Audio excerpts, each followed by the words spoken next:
Revolution Radio, freedomslips.com, where information never sleeps and freedom is one seed that needs to be planted.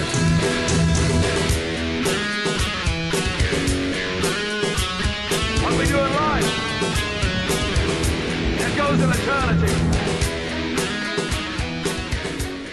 The opinions expressed on this radio station, its programs, and its website by the hosts, guests, and call-in listeners or chatters are solely the opinions of the original source who expressed them. They do not necessarily represent the opinions of Revolution Radio and freedomslips.com, its staff, or affiliates.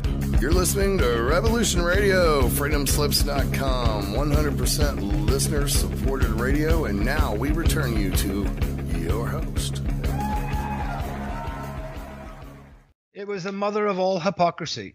Some dead Syrian babies matter, I guess. Other dead Syrian babies don't matter. And other dead children in Mosul, and of course the continued slaughter of Palestinians, including there's more Palestinian children dead since 2001 in that so-called war than the entire Israeli death toll. Repulsed to my core by Western Zionists and Christian Zionists. Sick of these people. I'll tell you, not only do they defend them, but they promote their cause, and then they go and demonize and condemn any of us who exposes the reality of the horror show that what Zionism is, by calling us bigoted and anti-Semites, as if anti-Semite is some sort of term with real meaning, a politically correct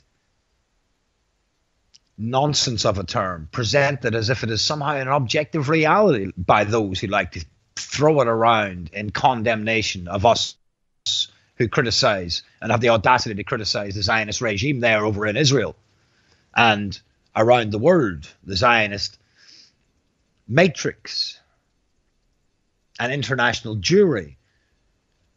And when we bring them the facts, they don't want to know. Never insult a Zionist or their blind supporters with facts. They don't want to know. It's just easier to call us anti-Semites and conspiracy theorists, of course. Oddly enough, and ironically, these same people refer to themselves and like to think of themselves as nationalists.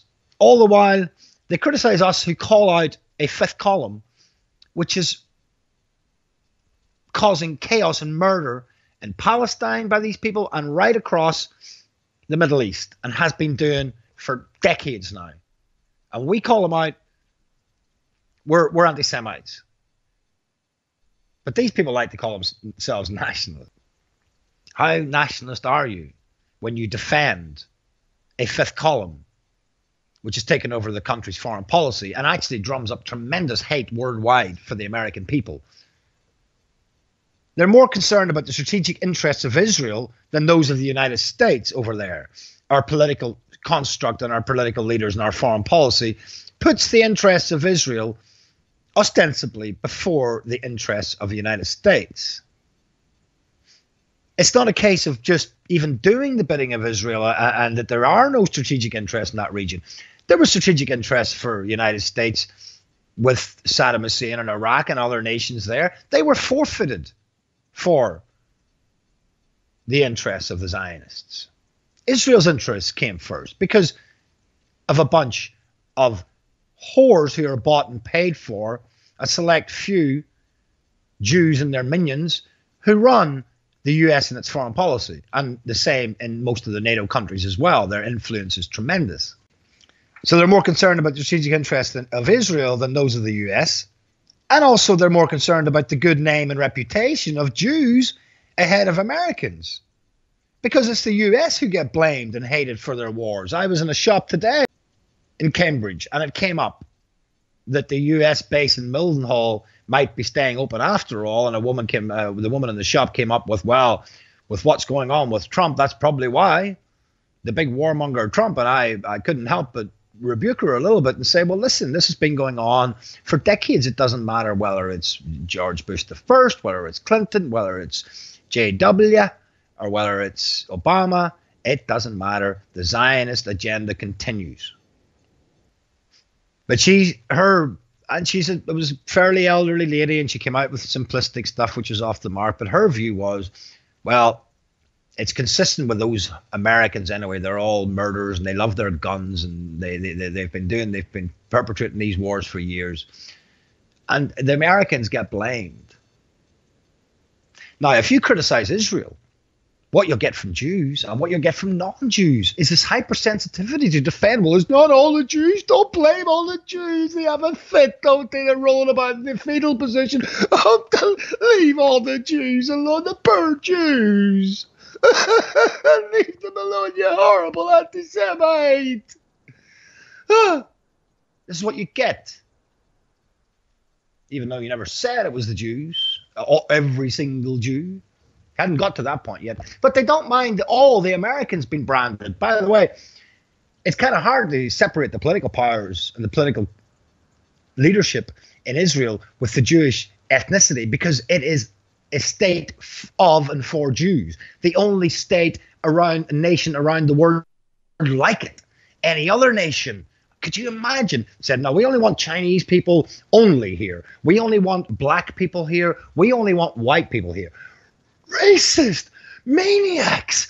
Oh, the double standards are off the chart when it comes to Israel.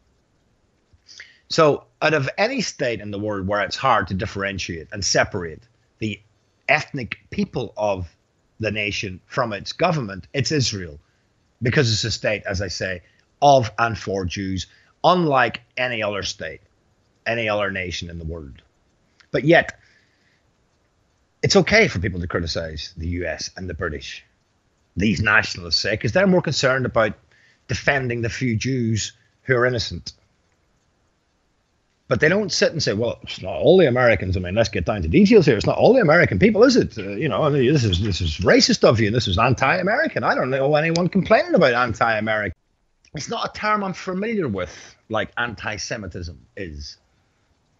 The double standards and the hypersensitivity here and the inconsistencies are just sickening. I'm sick of hearing them. So the good reputations of the American people, they are secondary to the reputations of the good Jews, like the strategic interests of the United States are secondary to the state of Israel. But again, they call themselves nationalists. How ironic. Very oddly enough, and thick with irony, these people refer to themselves as nationalists. Maybe they don't know what a nationalist is. I'll get to it later, but Henry Ford said, quote, if it's anti-Semitism to say that communism in the United States is Jewish, so be it. But to the unprejudiced mind, and that's key, it will look very like Americanism.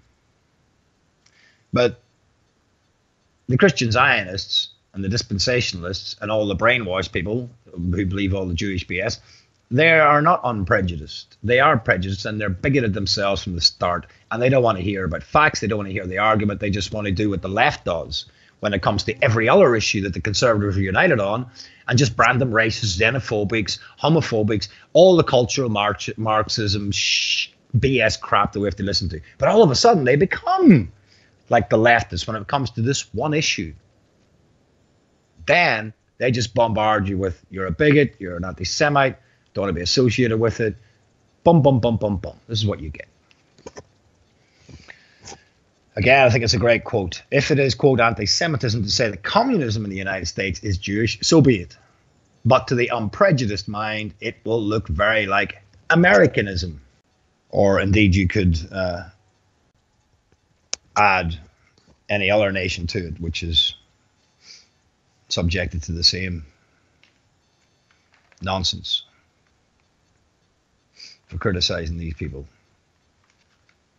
They are above criticism, don't you know?